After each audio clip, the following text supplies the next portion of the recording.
Hey everybody, GravyTrain here, as well as... Creepy. That's right, how's everybody doing? With another episode of Gravy Creepying. This is our meta head-to-head part 2, or our meta review and analysis part 2. Yesterday, or on the previous video, we covered the SS heroes. Those are the top tier heroes in the game, the ones that pretty much carry teams. Now we're talking about the really strong heroes that enhance any team they're on, but don't necessarily change the nature of the battles that they're in. They enhance the battles, or they perform very well, but they don't carry or change the way the battle is going to play out. And those are the S heroes. And in brief, we'll be talking about Deadeye, High King Valken, Lily Blossom, Malice, Niveus, Pontifex Mortis, Rayla, Astrid, Yanlo, Zulkad, Grandar, Miko, and Shade. So, yeah. So, I mean, I think, I know both of us have an affection for Deadeye. I think that's probably a really good place to start. And looking at the type of teams that you're going to use on Deadeye. Well, first of all, like Deadeye as an archer, he's a light rogue, honor bound. So the honor bound means that he's going to get extra long buffs. He's going to get benefits from being on teams with Jin and Yan and Astrid and Tansuke and heroes like that. Reduce damage from AoE. Right. But I mean, he's right now he's a really strong hero. He's a very useful hero, and he's a very subtle hero. So if you really understand how the ebb and the flow of the battle is, he can very subtly influence. He doesn't change the course of a battle, but he can influence the course of a battle. Just for sake of argument, I'm going to swap over to actually read off some of his abilities here. So you guys don't even want to know the runes on that team. Make you sad. It'll make you sad. Yeah, it's kind of gross. He is a gold hero. Deadeye down below the epics. I really wish they didn't segregate by epics, but whatever. So Deadeye. Deadeye is fast. He ignores taunt and provoke and aversion, which is very, very handy because of some of his other abilities. He is honor-bound, takes less damage from AoE attacks and buff last additional round. He will make a follow-up attack after any attack made by a light or an honor-bound ally. So you throw in things that proc on him, like burn on hit, stuff like that. Those things are going to proc. Or even if he ever gets an epic, things like his enabler, all that kind of stuff. Sun-tipped arrows, allies ranged physical attacks, which is ranged physical is most every single archer. And a lot of the ranged attacks in the game that aren't specific element types are ranged physical then. Have a chance to purge a buff on a hit. And that's every single one of those attacks. And then so really... that's your enabled Therans, everybody. Theran has a melee, a physical attack for his basic. So an enabled Theran, dirty nasty. Rayla. Sybil,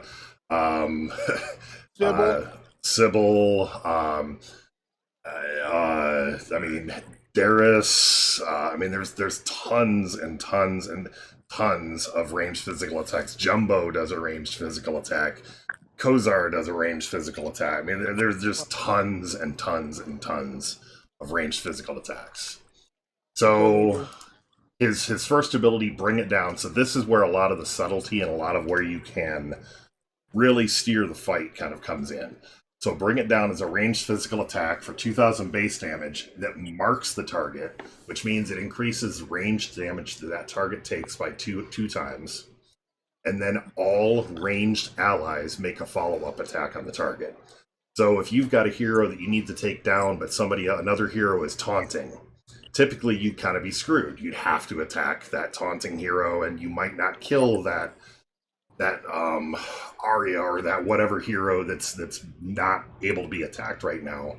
But because he ignores taunt and he can use bring it down, you're going to make all of your ranged heroes attack that target.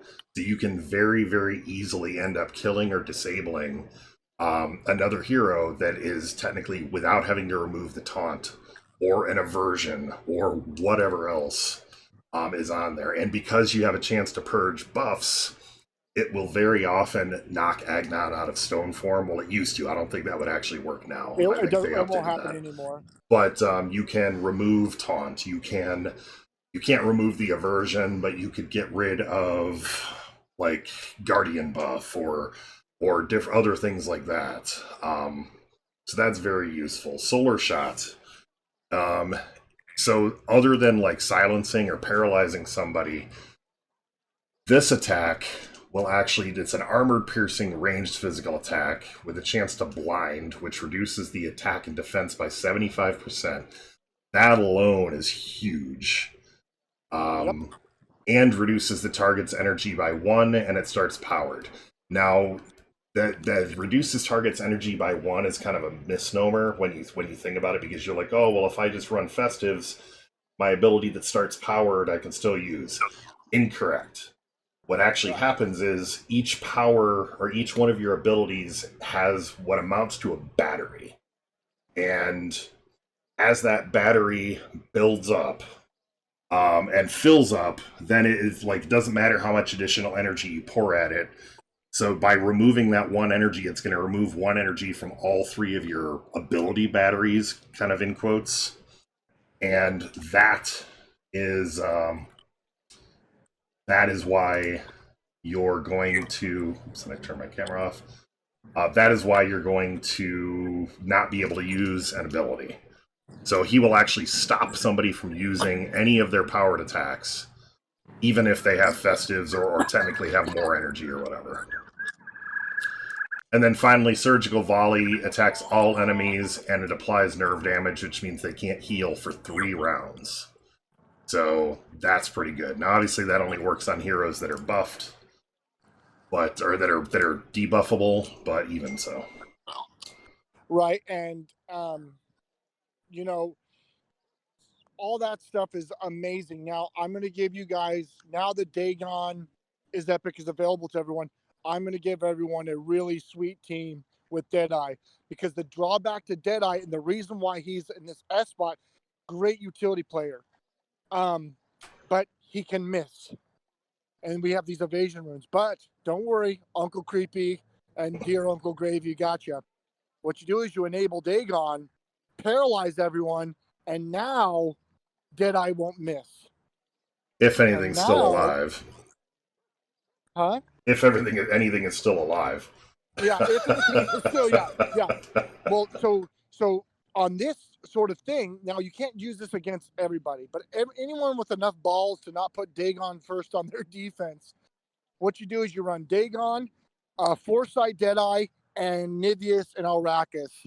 And once you paralyze everything and bring it down, and you bring it down from Deadeye, nothing will survive.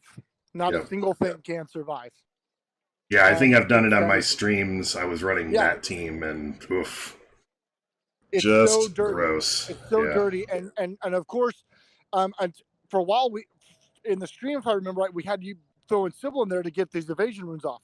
Right. But now that everyone has access to Dagon's Epic, he just throws that, punishes evasion rune users, paralyzes them, and then Deadeye is firing shots that are just, well, they're no longer dodgeable. Right. And the dragons are following Deadeye. And so... And that also works really well if you put him on an honor-bound team as well. Like, put Dagon in front with Deadeye, and then Yan and Jin. I mean, Deadeye is going to be... You can make Deadeye almost indestructible with Yan and Jin on the same team. Oh, God, yeah. I've had him stand alone against entire teams for round after round. Yeah. I mean, you throw a taunt rune or a tank rune on him and a guardian rune on him, and then get all the damage resistance buffs. Oof. Yeah, he can be very strong. He requires skill, and he requires finesse, and he requires an understanding. Like every single action you take should be for a reason. But yeah, he's a really good hero. He's hands down my favorite hero in the entire game.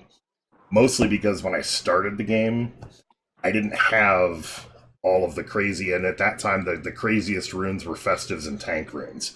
I didn't have either one of them, and I was trying to compete against players like Creepy and stuff like that who'd been playing for much longer than I had. I'd been playing for like 3 months at that point, and I had to come up with a team that could get around barbarian meta or dwarf meta. I mean, without those runes, I couldn't make my Valken do the call to war and then the other thing. I mean, I couldn't do any of those things, so I had to find ways around it. And Deadeye was the key. Deadeye completely opened up so many possibilities, and I'm absolutely certain right now that there's more possibilities out there with Deadeye than we've even discovered yet. I mean, he's just such a good hero.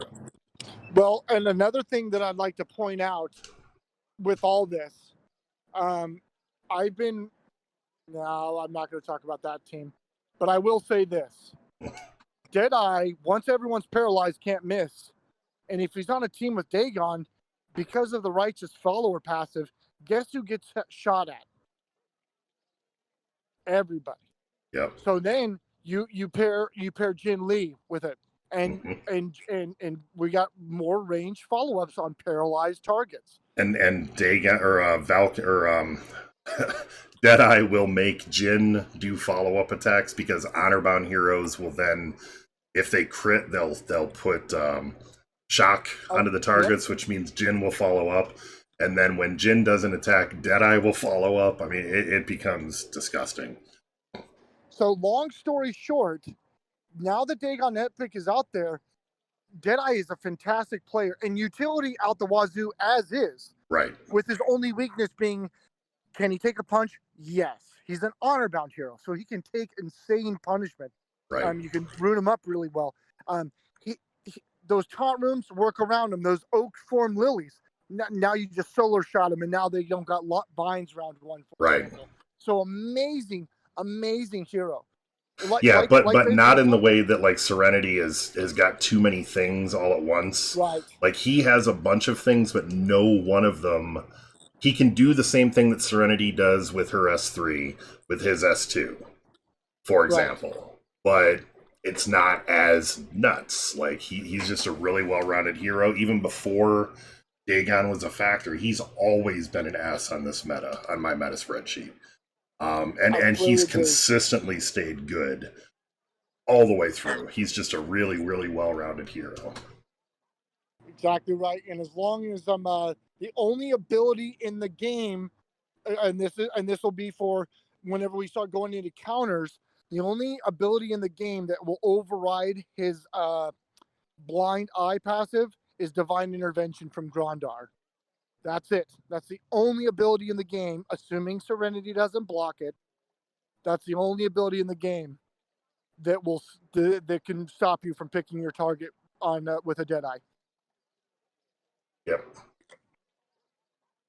So yeah, I mean, in short, definitely experiment with Deadeye.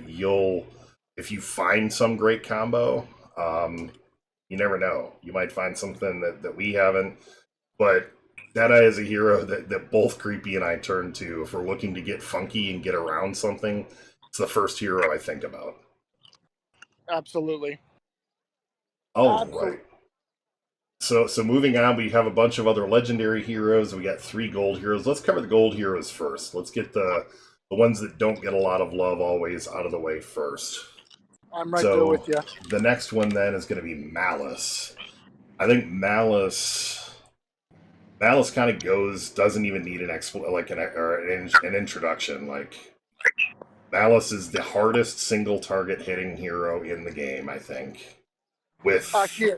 with her S2, especially melee. Like Jin might hit harder on the S3, but the melee attack she hits so hard with her S2. Yeah, and she's on a demon team. Demons are some demons are very strong, but you get demons with Zulk. She's a warrior. She drains energy when you kill. She's got an epic. Like, she starts all non-demon heroes on the opposing team start with a debuff. I mean, she's just really, really well-rounded and good, and she buffs up. Because she's a warrior, she buffs Archon, like gives him energy and all that, and gets bonuses from Archon in return. She buffs Zulk, makes Zulk fast, and all the other stuff, the synergies that go along with Zulk. I mean, she's just really strong. What do you want to add there? I would just add that she's a gold hero that can outperform several legendary heroes. Oh, many. She probably outperforms most of these other legendary heroes on this list. With the exception of Valken and Lily. I think she outperforms all the rest of it. Maybe not... well, no. I guess she outperforms everybody else on this list, I think. I would go as far as to say that Malice can change a battle probably almost as fast as anyone. Because if somebody dies, if one person goes down, dude, your goose is cooked. Mm-hmm. Your goose is cooked because you're not getting that energy back. And because it's a passive kill versus an energy attack, Echo won't even stop it. Right. So you're going to attack, you lose a hero, and you're like, oh, well, that sucks, but I can still fight. No, not unless you plan on basic attacking everyone to death. Right. Yeah, that's why when I go up against Malice teams, I always take heroes with epics that are enabled. Because you're not going to get your abilities off once somebody dies. And she hits so hard with both of her first two attacks. All three of her attacks hit so hard that somebody's going to die. It is absolutely, in my opinion, absolutely disgusting what she can do. Yeah. Not overpowered, though. Just very, very strong. Yeah. Like you said, there's not a lot that we need to talk about here. Just know that she has probably the highest damage output, if not the highest damage output, one of the most highest damage output in the game. Yeah, I think probably the highest. I mean, well, she's going to be hard-pressed to beat Archon. But Jin will do more single target ranged, but she will do more single target melee. And all three of her attacks are heavy damage, whereas Jin, one of his doesn't do any damage at all. Although he does follow-ups and stuff like that. She's in the top 5. Regardless of how you look at it, she's in the top 5. And then she's going to pair well with heroes like Shade, with Alrakis, with Pontifex Mortis, with Zulkad, with Archon, with Astrid, I mean, Yanlo, I mean, God, so many heroes. She pairs up with so many heroes. It really doesn't matter about her affinities or her family. She just drops into any team really well, which is what all these S heroes can do. So, they're just absolutely nasty. There's not a lot to say about Malice. Oh, and she brings and one more thing I'll mention about Malice, and she brings to the table a debuff that can burn a foresight for the entire fight right away. Right. Demonic Harbinger. It's going to reduce healing. Yeah, it's going to prevent healing or reduce or prevent healing, yeah. And increase damage, right? You were breaking up. Domo arigato, Mr. Roboto. Yeah. Yeah. Okay. Here, hold on. I have to for the fans. I have to show off the kitty. Oh, the kitty. Hi, baby. All right. So hey, yeah. Real quick, if I share a picture in our chat, will that show up on Discord now? It'll show up on Discord. It won't show up on the screen. Like, I'm not sharing the Discord screen right now because of the complicated way. I can't share what you do right now unless I move Discord up onto there. I don't want to put my Discord on the main screen. No, I don't. I don't want you to. Yeah. I'm about to bury a replay, but I'm that point I was trying to make earlier. Here in a bit, check your Discord and you'll see what I'm talking about. Yeah. So okay, yeah. So that's Malice. Astrid. So Astrid is a really well-rounded hero now. She's never going to be a massive damage dealer, but she is going to... The thing that really makes Malice great, and let me switch over to my game, and we'll look at... Oh, there she is right here. And the big thing that makes her so awesome... Go away. Is, where is it? Just a scratch. So any melee attacker that has a lower attack than this hero's defense will only do 1 damage and will increase this hero's damage by 20%. Percent increase by skill stacks up to 10 times. So I've watched Agnon pick her up and drop her and not do any damage. I've watched... Like, she can stand up to Dagon. She can stand up to Archon's melee attacks. She can just shrug all that crap off as long as it's a pure melee attack. And you can get... I mean, look at her defense right here. My defense on her is 34,000. There's not a hero in the game that's going to be able to match that without, like, having more buffs than she does. Yeah. Maxed out, and as long as she has those buffs, there's not a melee hero in the game that's going to touch her. Plain and simple. Unless they get a massive damage boost. Like, the Dagon... Well, so Dagon might be able to do it. Like, if you've got my Dagon, who has 24, almost 25k attack, and then you get 50% more attack, he might be able to crack it. But, I mean, you're very rarely gonna see that. And you can actually get her even higher than I have her. Like, I've had her as high as, like, almost in the 40s in the past. So, yeah, she's basically impervious to melee attacks for all intents and purposes. And then she's honor bound, so she's got damage reduction. You can put her out there with Jin. I mean, anything else. All allies get 5% defense for each warrior or honor bound ally on the team. I mean, her abilities aren't anything to like write home about. Armor piercing, melee physical attacks. I mean, whatever. Melee physical attack, but this has a chance to paralyze. The flanks formation is nice, especially on a team with Archon, because Archon's passive is to give warriors 25% damage increase and 25% health. Right. With Astrid, you're going to get that missing 20% defense, and skill can impact that. So a heavy defensive, like lots of tank runes, guardian runes, and skill under your fire slots on like Astrid, for example, will yield an insane defense. Yep. Absolutely. Yeah, my skill is basically baseline. Yeah, baseline. So, but I mean, other than that, Astra is a punching bag and a wall. Like, she just denies people from doing damage. And if you're trying to do a team where you're trying to keep heroes alive, like keep the brown going, like say you're running a dragon team, so you're trying to do that Arrakis damage as many times as possible, she's a great hero to put in for that, because she can stand up. She's not going to stand up against ranged heroes very well, but she'll stand up extremely well against melee heroes. Completely agree.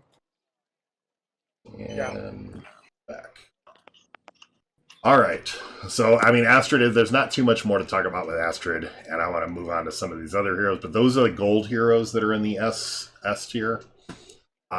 Jumping up then, so Valken. I mean, Valken, pretty much everybody knows, at least anybody that's been playing for a while, knows everything about Valken, has seen Valken for ages and ages and ages. He's always been a very, very strong hero. Since dwarves got buffed, he became for a while overpowered, and then they did some very sensible nerfs to both him and Emily that really, I mean, he's still an S hero.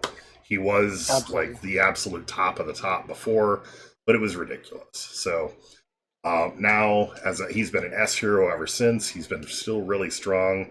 Great with Dagon. I mean, he gives Dagon 25% attack, and then so does Archon.